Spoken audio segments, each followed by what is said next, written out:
Right.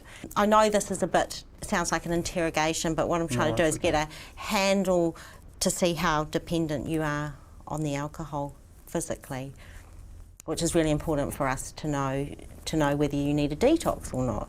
What's a detox? A detox? A detox is when you're drinking so much that you can't stop without help, and we bring you into our unit here, or at home if you've got enough support and you're not drinking at too high levels, and we give you some medicine that helps you withdraw from the alcohol. Serious? Serious. And how does that work exactly? I mean, how does that start? How's that initiated? How's it initiated? Yeah. As I'm not quite following your track, but it's initiated by you coming in here. Whose decision is this now? Oh, whose decision is this? Yeah. Well, like I said, where you've come to today, we specialise in assessing for alcohol dependence. So, of course, we work with you, but we at some point we have to advise you what to do for your own health and safety. Right. Advise me. Of course, the ultimate choice is yours if you choose not to have any help, but if you're dependent on alcohol and you need help to stop, there's some quite severe health consequences. Yeah, I mean, I'm aware of the health consequences to the extent that you can have a really boring life and live a long one, and you can have an interesting life and have a bit of adventure and live a slightly shorter one. I'm cool with that choice. I'm just, to be honest with you, from where I'm at, is that the only choice there is, or is that? Well, we're just getting along the way for me to find out how much you are drinking and how serious it is. But if you're dependent on alcohol and you're drinking at high enough levels, if you stop drinking without assistance, you could have a seizure or have a coma or die. So, it's really important that we look at what's happening for you today. Okay, well, I wasn't looking at it in that way. I didn't think it was that serious. I sort of was thinking more along the lines of, I don't know what I was thinking. I was just thinking it'd be good to be honest, to just keep back with my wife. I hadn't really thought through what might, So I don't know if I'm really ready for, I don't know, maybe I'm not ready for this. Okay, but shall we continue on anyway? Because it's really important that I get an idea of if you're going to run into trouble or not. Right, yeah. And give you some advice about, what you can do. Right. Okay. You seem a little unsure? I kind of think, well, you're doing ambulance at the cliff stuff, at the bottom of the cliff, you're still thinking worst case scenario. So I think you're saying if I stop drinking completely, I'd need help, but maybe that's not the only thing I have to do here, Absolutely. So the choice is mine, right? Yes. Okay, yep, yes. okay, cool. Yeah, I just had I had to make a bit of a leap there. I hadn't really thought this through, to be honest, and I'm feeling a bit foggy today, so that's all good. So it sounds to me like you're running a very fine line with being dependent on alcohol, needing to drink because your body needs it, which would probably indicate that you may require a detox. Right, okay. So because it sounds to me like you have got a bit of a problem with alcohol now, the fact that you're here and the fact that Nick thinks you've got a problem. Yeah. But so you've got a relationship with alcohol.Maybe I'm terming it wrong. That's or right, something. yeah, But if you could have your ideal relationship with alcohol. Right, my dream relationship, my dream boat relationship with alcohol. What would it be like? It would be that I could drink it without consequence. without feeling shitty the next day, or without being sick, or without it pissing off my wife. So if I get all the good things and without all the shit, that'd be good.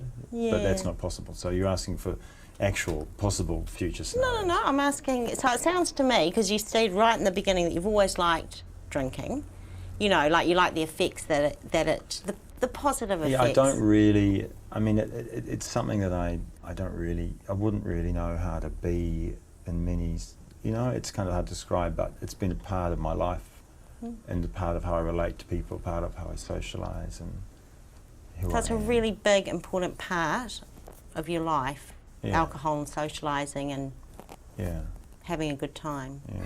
Yeah. So there is that, but I was really interested in that you actually recognise the things that you don't want. You don't want to feel sick, Yeah, that's true. rotten, and you don't want it to affect your relationship with Nick. Yes, that is true.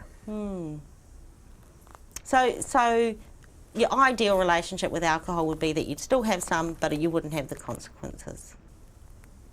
I mean, that would be great, but it's not possible, is it? Like I said, when you first came in, we are the experts in helping people to stop drinking, make changes in their use. You've told me today about how much you're drinking and the effects that it's having on your life, but what I'm really concerned about is how much you're drinking and that you actually need to stop and you need some help to stop.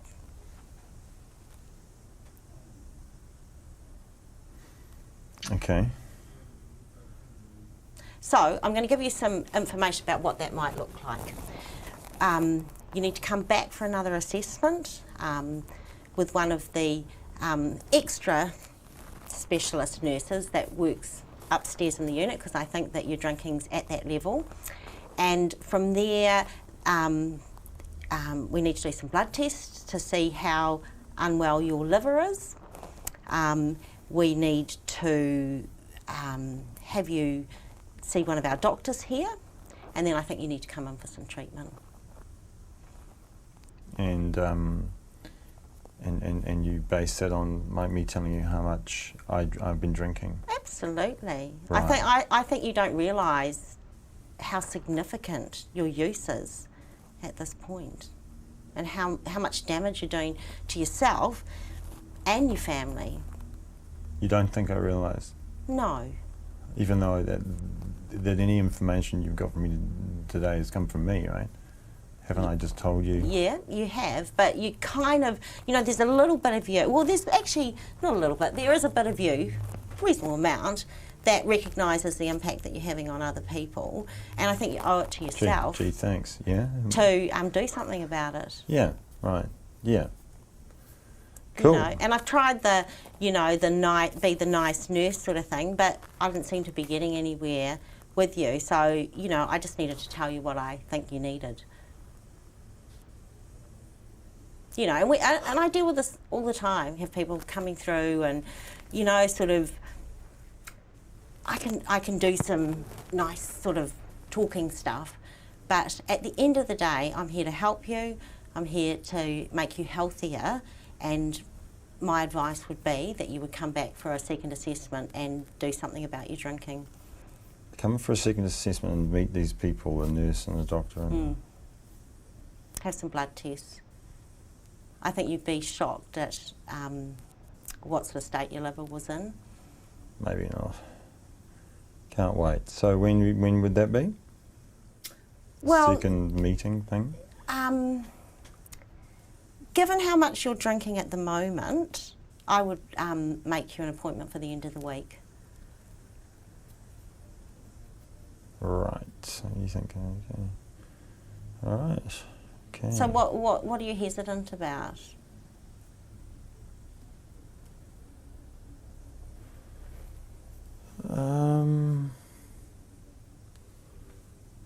It just seems a bit full on, but no, I mean, you know, you'll make another, yeah, I'll make an appointment.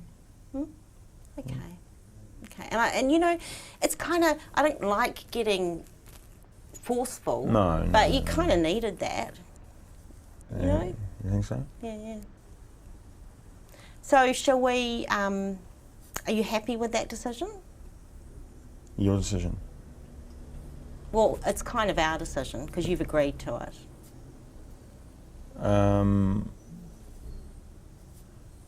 I